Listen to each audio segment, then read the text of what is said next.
Aliwahana, Sapardi Djoko Damono. Sebermula adalah bunyi.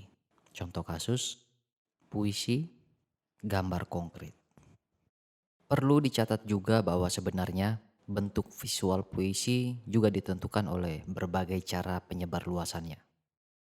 Puisi yang dimuat di lembaran koran cenderung disusun berdempet-dempet sehingga pada dasarnya bentuk visual yang dirancang untuk halaman buku berubah sama sekali.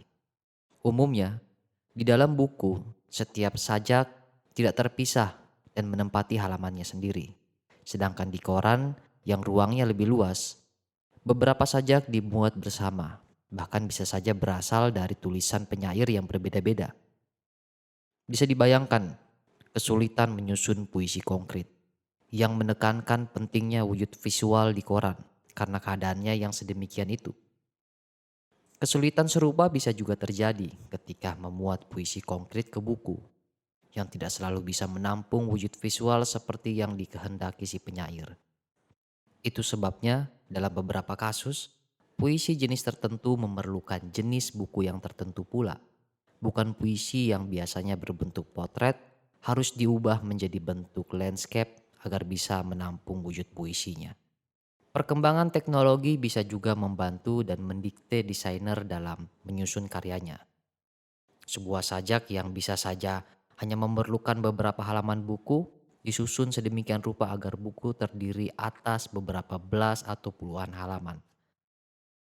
Dalam kasus seperti itu, satu aksara bisa menempati satu halaman penuh demi keperluan artistik yang dikehendaki penyair atau desainer.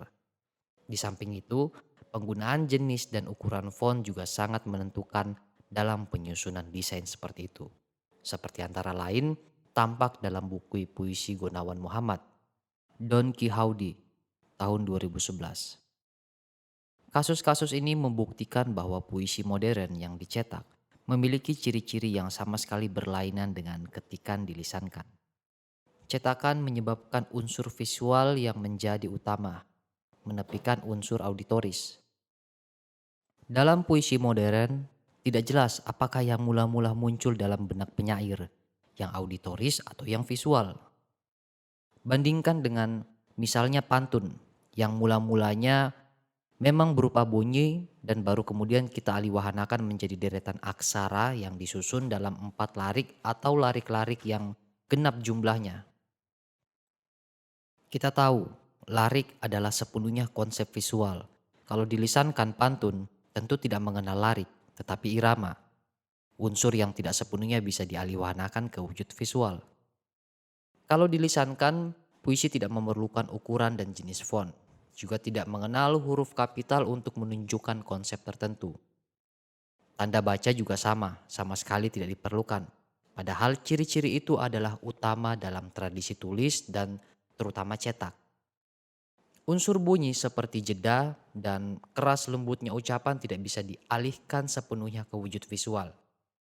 Ini menunjukkan bahwa ketika diubah ke wahana lain, bahasa verbal menuntut ciri-ciri yang sama sekali berbeda dengan asal-usulnya.